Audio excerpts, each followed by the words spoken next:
So far on Alex Builds, and despite having no building experience, I decided to build an old style barn on a massively sloping plot. I bought some stone and built a test wall, got some trees cut down, then hired a digger, with which I ruined my garden, pulled out 2 tree stumps, dug some trenches, cocked up those trenches and fixed the trenches. I built a concrete chute through which we cocked up the concrete pour which set with a slope, which we fixed by cutting loads of trench blocks and laying them to offset the slope. I then got my act together, but it snowed and rained really hard. We eventually got them all in and then filled it with 60 tonne of aggregate. We avoided another concrete cock up by hiring a pump and then faced off the end wall, which actually looked really good.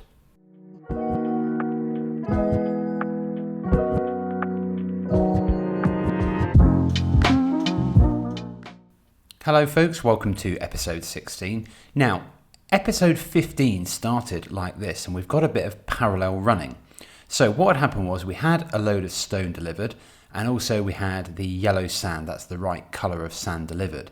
And if you watched episode 15, you'll remember at the beginning we said this. Okay, just hold on a second. We're going to jump forward 3 weeks and let me explain. Now, I've already started the wall and the build, but being Alex Builds, there's been a massive cock-up. Well, medium level cock-up, but I'm going to cover that in the next video.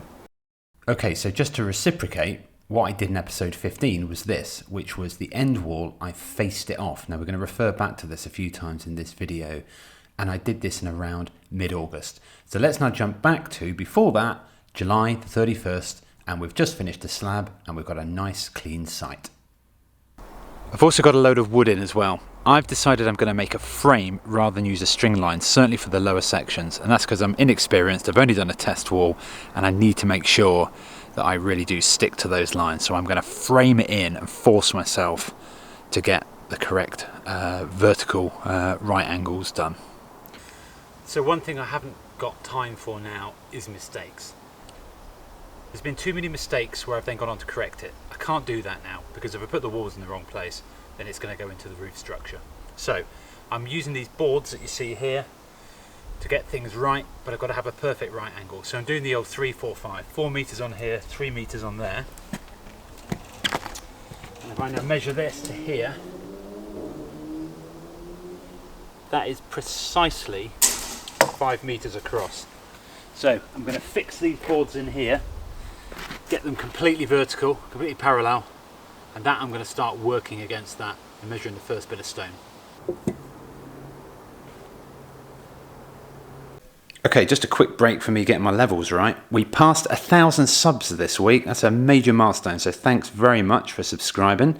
And to mark the occasion, I thought it would be nice to keep a map of where people are tuning in from, starting with Roy. He's from Liverpool, although he's not a Scouser. Thanks for tuning in, Roy.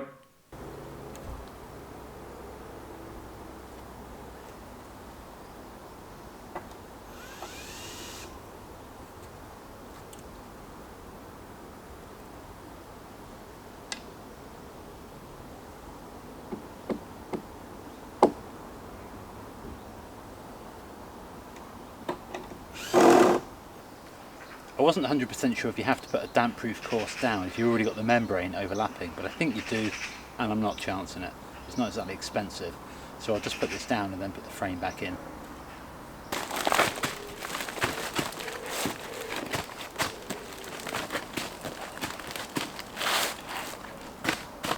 So I'm going to get a first pick of the stones, start laying them out, get a feeling for the corner.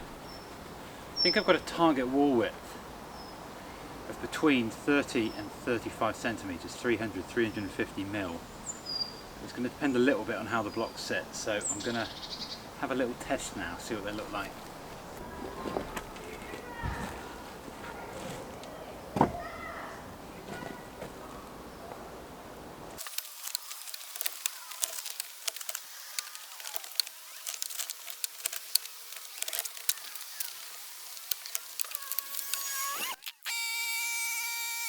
It's a good job that I did the test wall in episode 2 because it taught me a lot about how to work with this stuff. Here I've got 375 mil to go up to the edge, but I'm probably going to be building this between 300 and 350 mil.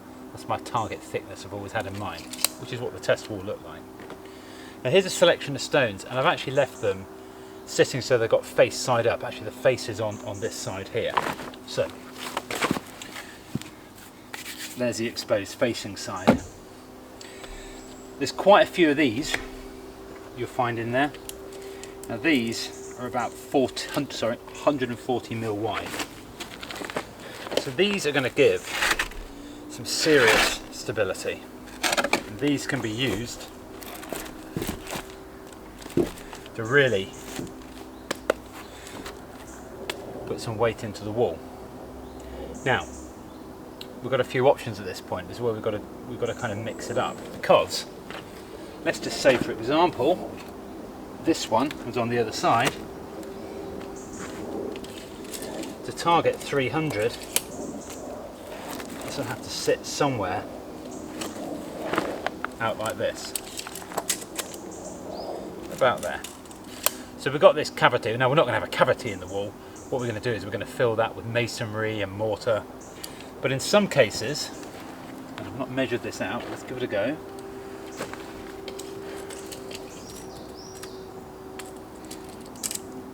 Yeah. We'll have something like this. And these we will use, actually it's a bit small, this one. Yeah, it's too small, it's got a slope on it. However, we will use some stones to go through horizontally to kind of tie it. That's the plan anyway. Here's the old mixer doing its thing, and as you can probably hear, it has seen better days. Unfortunately, it fell over and I tried to get it up with a loader and it broke. But to get it going again, I mounted it on a pallet and some wood, but it didn't sound good. And also it had some exposed gearing in it, which just makes you shudder to imagine your fingers going inside it. Anyway, I'm getting the mix going here. I've got the old face mask on. I have to say, I'm very surprised that I wasn't wearing eye protection. This lime mortar is pretty nasty stuff if it blows around. You'll see in later videos, I most definitely do. Anyway, I won't give you the reveal, but there's a huge issue with what I'm doing here, as we will discover. So we're just doing a quick time lapse just to show you what I'm up to here, and I'm laying this first course. Now, what I'm going to do is I'm going to put a load of blocks down, and there's just a major issue with the technique. Now, I'll show you where I've got to with this, but what's going to happen is this is where I'm going to stop and go off to do the facing wall and basically learn a load more about how to do this far more efficiently. So you can see it in the background there, and that's where I got to, and you'll see in the next sequence it looks an absolute mess. But what I did was I then left this for about 2 weeks and then returned to it after the facing wall in this next section now. Okay, so on Alex Builds, it's a warts and all video, right? If I make a mistake, if I change something, if I waste several days, if I waste money, if I waste material, it's going in. I've decided that I'm going to take most of this out. And the reason why is, okay, it's very, very uneven, a bit higgledy-piggledy, but that was the idea. I didn't want it looking like these new build housing estates that you see where they put facing stone on, or like a 1970s fireplace in some of those houses you get. But now I've faced off the end section, I realised that's what I'm going for. And the other thing as well is that by using more even lines of stone and a thicker mortar joint, it's just a lot quicker, a lot easier. This is like a bad jigsaw puzzle, trying to get it in like this, and it doesn't look as good, and it's a bit messy. So as I said, it's coming out. So part one of the slight cock-up was the technique here. Well, it's not so much a cock-up. I mean, you've got to learn, right? I haven't done this before. I keep stressing that, okay? But the thing I'm discovering here, and I'm going to reference it in a second, most definitely is a cock-up. Basically, look how easily these blocks are coming out. I'm taking them out more or less by hand at the minute. I'm not even having to, hit them out with a club hammer. I'm going to reference this in a second, but this is certainly my realization we've got a problem. Always good to see the old Karcher K5. Very powerful bit of kit, but it's not so powerful. It should just be lifting the mortar off, which it's clearly doing. I'm genuinely quite concerned by how easily that came apart. Some of those lower blocks have been in there like 3 weeks, and it was really just like a bit of a wet sand. Now obviously all the moisture's got to work its way out the wool, but I thought it would have done better than that. Maybe that's what lime mortar's like. I doubt it. I mean, you can get dry stone wool, you know, there's no mortar in it at all, but I'm not convinced. So I'm gonna have to do a bit of research. I might actually put a small video out to the subscribers. I'm a bit embarrassed to do it, but you know, you should just ask, shouldn't you, really? See if anyone's got a bit of advice. I might do that tonight. Anyway, I need to solve this. Well, in the end I didn't do that shout out asking for help. I figured it out myself, but I reckon if I had it done, Michael from Vancouver, Canada would have told me, you got the wrong type of lime, Alex. Now, you're welcome to call me a bit of an idiot, that's fine, but I did recognise this problem quite a while ago. This here is the test wall that I built back in January.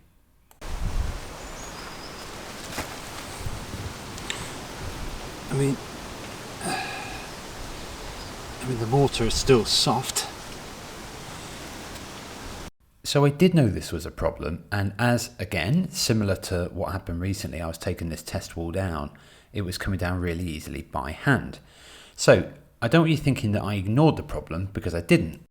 I even went as far as to record and put a feature together, which I never put out because I realised it was boring, but I was doing some tests here to see different mixes of mortar. So I've got the lime mortar there, and I've got the sand I had at the time, and basically I made 3 sort of like sandwiches between stones with different mixes using plasticizer in one, not the other. Right, there we go. Given it a bit of time. It's been about 2 months. I've just had these kicking around in the next room. I haven't got round to it. So we did the 3-to-1 mix, 3 sand, 1 lime, a 4-to-1 with a plasticizer, and a 4-to-1 without. So simply put, absolutely rock solid. Now, I'll just freeze it there. In principle, it worked. By the way, it didn't take a few months. I just had it kicking around. It took 24 hours to go that hard. So I'm thinking to myself, we're fine. But notice, though, that those stones did fall off the mortar really easily. So if you go onto YouTube and put mixing lime mortar, you're not short of results. There's a lot of people talking about it, but you've got things like lime plaster in there and various different things. So I started with Rodian Builds, really good channel, recommend it. And here he is mixing it. And not only is he mixing it, he's mixing with exactly the same product that I've got. I recognise the bag. By the way, just as a quick aside, really good channel, Rodian Builds, recommend it. And his wife is really, really ill. So on the off chance he's watching, I hope everything turns out well. Anyway, look, so here's his mortar. And in theory, that's exactly what I'm after. Now, this is the product that I've got. Check the words here, hydrolime and hydrated, and sort of here lies the problem, okay? So other examples, right? There is that same product again. Now it's Stu Crompton, right? Another great channel, by the way. So he's mixing, but notice he's saying here how to mix training mortar, right? This is the key word that I hadn't initially spotted. And also you've got this one here. I like this one. This is a guy out in West Scotland, GMT Pointing. But he's using this 3.5, this NHL, and now it's not hydrated, it's hydraulic. Okay, so we're getting to the bottom of it. So let's now return to the product I was using, hydrated lime, and in fairness, it's pretty clear on the back that you've got to mix it with cement. So that was the problem. Is that a really silly mistake? I don't know. It's a bit contradictory and it's actually quite confusing. Annoying, but I was very glad to discover that. So what I did was I did a test mix to put some stones down, which you'll see now.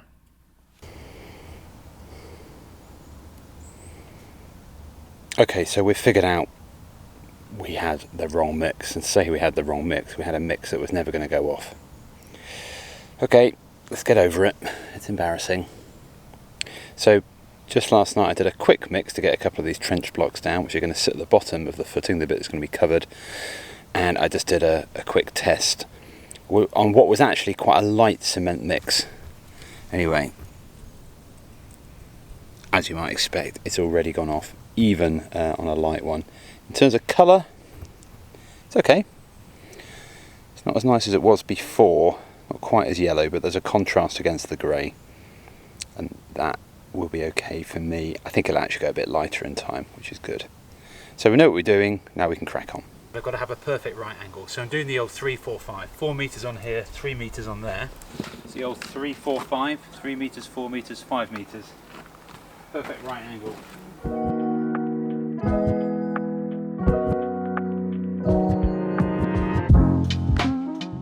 A perfect right angle, what a wally.